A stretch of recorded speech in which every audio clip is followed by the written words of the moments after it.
Hi, my name is Miranda Quigley, and this will be my oral presentation for Western Civilization, the DR version, and I will be doing it on a timeline of Charles Darwin by Miranda Quigley, featuring pictures that I've drawn to better tell the story.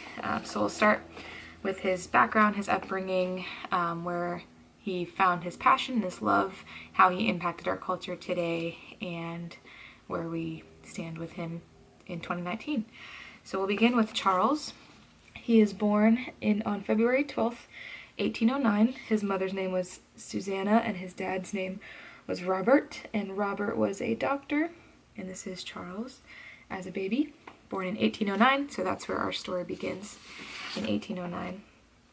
When Charles was 8 years old, his mom died, and that affected kind of how his dad looked at Charles's life and wanted to change Charles's future, and his dad had hoped after his mom died that Charles would choose to grow up and be a clergyman, but his dad quickly learned that Charles was passionate about more things than being a clergyman, and he wanted to pursue studying geology and plants and botany, things like that. And so in 1825, Charles grows up and he goes to college. He starts at the University of Edinburgh. He does actually pursue becoming a clergyman, studying in the church, and then he changes his mind later and wants to study creatures, and so he switches to Cambridge University, which is where he meets John Henslow, who is his friend. And so in this little word bubble it says, "I don't want to be a clergyman, I like plants and creatures." So this is in 1825, and Charles starts to grow in his love for those things.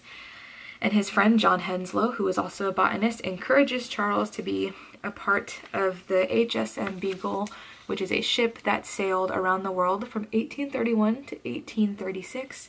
And it was on this ship that Charles was actually the naturalist. And so he began journaling his findings, and it would sail along the coast of South America as well as Africa, and eventually go travel the world from 1831 to 1836. And it was there in Africa where Charles would begin documenting some of his findings. So you'll see this is the HSM Beagle going around the coastline, and in Africa Charles documented some of the fossils that he found, how he noticed that the heights from where they were in the rocks were significantly above sea level, and so he was making claims, that the grounds change, the water changes, the animals change, and he was comparing the plants that were on different islands. And it was when he was in the Galapagos Islands that he realized that the reptiles and the birds in the Galapagos Islands, though they were the same reptiles and birds that were in Africa, actually looked different. They had softer shells or different beaks, and one of the things that he notes and he writes down is that they basically changed according to their environment. They adapted to however they needed to survive. And so that was something that he started to take note of, is that the birds in Africa were there and they were perfect for being in Africa, but they wouldn't have survived in the Galapagos Islands. The birds in the Galapagos were perfect for Galapagos, wouldn't have survived in Africa. And same with all the other animals that he was finding. So he began to write down his findings for Africa. Sorry that I'm out of breath. I'm pregnant, and so I'm just always out of breath right now. So in 1836, after he travels the world, he writes down his studies, and he publishes the zoology, the voyage of the HSM Beagle. And this, by this time, he's a pretty well-known naturalist because of his findings, and he's actually invited to be a part of the Geological Society and the Royal Society. And so now he's getting a name for himself, and people are reading what he's finding. So he publishes this book, which you can still read today. A year after he gets back from traveling, he gets sick. So in 1837, this is where we find Charles being sick. There's lots of journalists and scientists who have studied, and they don't actually know what he had. He wasn't diagnosed with anything or given a treatment for anything. He had stomach bugs, he had skin issues, he had headaches, he had fevers, but overall he was so sick that it actually kept him from working for about 2 years, and throughout his actual career, but he was very sick, and it affected his work long term. And then 2 years later, 1839, we find that he ends up marrying Emma, and together him and Emma have 10 children total. However, 3 of them did not survive, so of the 10 children, he has 7. And it was after having his son that he started to observe William as a baby. This is William. And there are actually in his journals, he documents, he would go to the zoo, and the London Zoo, and he would compare William's facial expressions to Jenny, who was an orangutan that was also in the jungle, and he was fascinated by how similar their faces were, their facial expressions, and their response to people. And so, again, after his findings with the HSM Beagle, he wanted to continue. He starts to develop this theory that, things adapt to however they need to survive, and so now he's comparing the facial expressions with humans and animals and animal behavior. And this is when he becomes kind of the founder of the theory of evolution through natural selection, which is the idea that something branches out and evolves, and then however it evolves, if it can survive, the survival of the fittest, it ends up staying, and if it can't survive, it dies off. So it's kind of nature's way of deciding what lives and what dies. And so this is when he releases his findings of his theory of evolution, which was in 1858.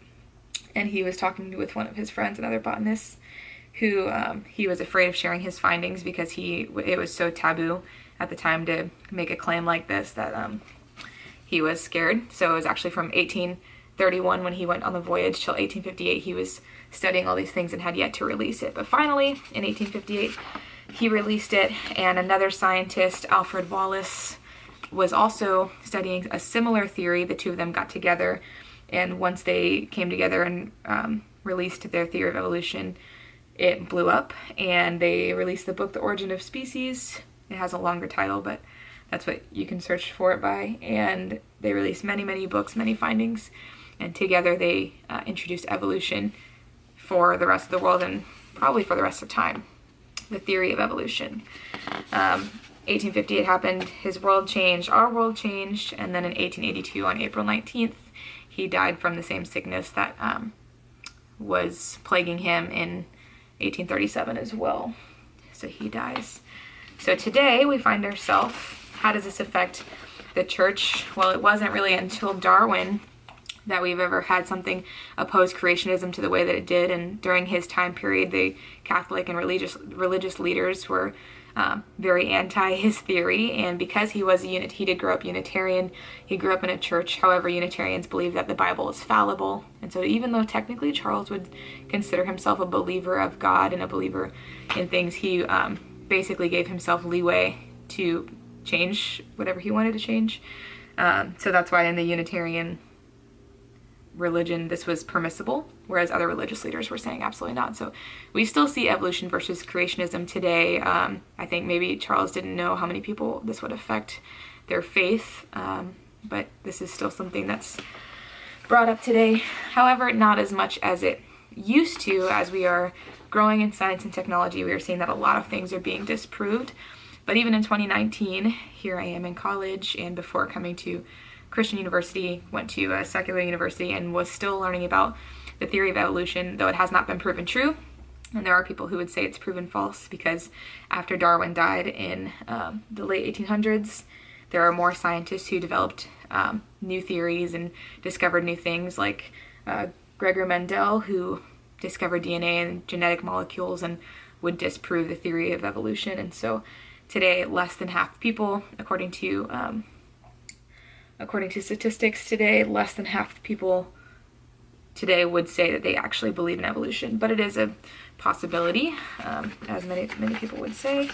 And so that is Charles Darwin's upbringing, his impact on the Western civilization world, and I don't think his name is disappearing anytime soon, and he's contributed greatly to science. And so with that, I leave you and say thank you for watching, and I hope you learned something about Charles Darwin.